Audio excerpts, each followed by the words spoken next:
পরিচিত এক হিন্দু বোনের প্রশ্ন, যে সন্তানটা মুসলিম বাবা মার ঘরে জন্ম হয় সে সাধারণত মুসলিম হিসেবে জীবন অতিবাহিত করে, আর যে সন্তান হিন্দু বাবা মার ঘরে জন্ম নেয় সে সনাতনী ধর্মে দীক্ষিত হয়। এতে মানুষের তো কোনো হাত নেই, স্রষ্টার চাওয়াতেই তো সে হিন্দু ঘরে জন্ম নিয়েছে। মুসলমান না হলে তাকে কেন জাহান্নামে যেতে হবে? তার জন্য ধর্মান্তরিত হওয়া কি সহজ কথা? ঠিকানা দেবিদ্বার, কুমিল্লা। ধন্যবাদ। যেই হিন্দু বোন প্রশ্ন করেছেন সেই বোনকে আমি বিনয়ের সাথে বলতে চাই, আল্লাহ রাব্বুল আলামিন আমাদের প্রত্যেককে বিবেক দিয়েছেন। যাকে আল্লাহ বিবেক দেন নাই, যিনি মানসিকভাবে সুস্থ নন, সেই লোকটা এই জবাবদিহিতার আওতায় নাই। আল্লাহ যাকে সুস্থ বিবেক দিয়েছেন তাকে তার বিবেক সত্যের প্রতি অনুসন্ধান করার, সত্যের পথ খুঁজে বের করার শক্তি সামর্থ্য দিয়েছেন। এটা ঠিক যে মুসলিম পরিবারে জন্মগ্রহণ করার কারণে একজন শিশু একটা অ্যাডভান্টেজ পায় ইসলাম গ্রহণ করবার জন্য। একজন শিশু তিনি অন্য ধর্মাবলম্বী মা বাবার ঘরে জন্মগ্রহণ করার ফলে সে এই অ্যাডভান্টেজটা পায় না, এটা ঠিক। কিন্তু আল্লাহ যে তাকে বিবেক বুদ্ধি দিয়েছেন সেই বিবেক বুদ্ধি খরচ করা তার কর্তব্য। তার কাছে ইসলামের দাওয়াত যদি পৌঁছে থাকে, ইসলাম যে একমাত্র সত্য ধর্ম সেই আহ্বান যদি পৌঁছে থাকে, আল্লাহ কোরআনে বলেছেন ইন্নাদ-দীনা ইনদাল্লাহিল ইসলাম, ইসলাম হলো আল্লাহর কাছে একমাত্র মনোনীত দিন। আল্লাহ বলেছেন ওয়া মান ইয়াবতাগি গায়রাল ইসলামি দীনান ফালান ইউকবালা মিনহু, যে ব্যক্তি ইসলাম ছাড়া অন্য কোনো ধর্মকে দিন হিসাবে গ্রহণ করবে সেটা আল্লাহর কাছে অ্যাকসেপ্ট হবে না।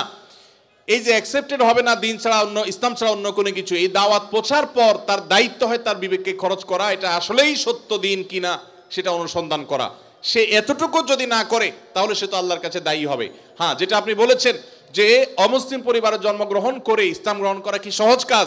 না, সহজ কাজ না, কঠিন কাজ। আর এই কঠিন কাজের জন্যই তো তার বিনিময় এত বেশি যে সে যত পাপ করেছে আল্লাহ তাআলা এই কঠিন কাজটা করার কারণে তার সব মাফ করে দিবে।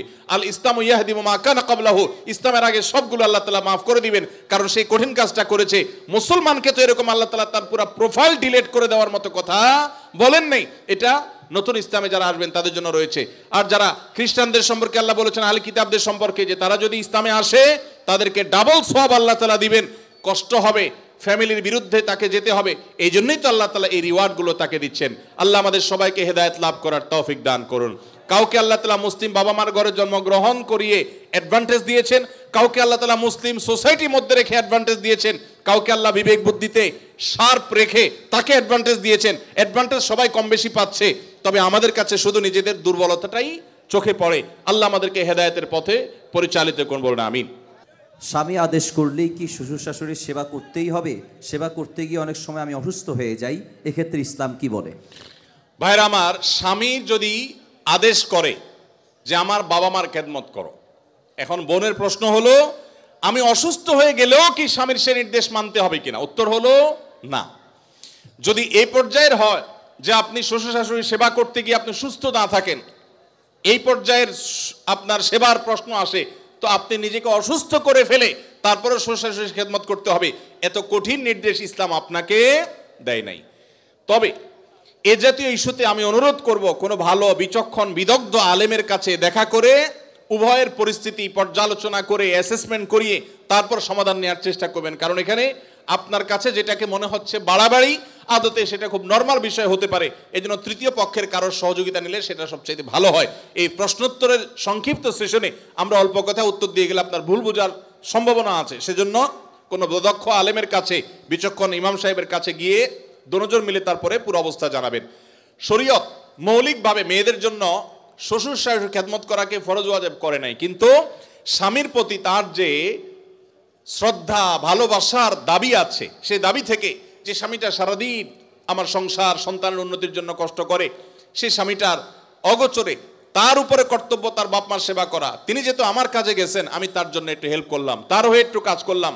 তাছাড়া মা বাবার মতো বয়সী মানুষ তারা যখন আশেপাশে তাদের সেবা করার মানসিকতা থাকা দরকার। কিন্তু সেই সাথে এটাও ঠিক যে আমাদের সমাজে অনেক শ্বশুর শাশুড়ি আছে আস্ত জোয়ান তাগড়া সুস্থ সবল, এরপরও সে আশা করে বসে থাকে বৌমা সব করে দিবে। এটা খুব বাজে একটা অভ্যাস।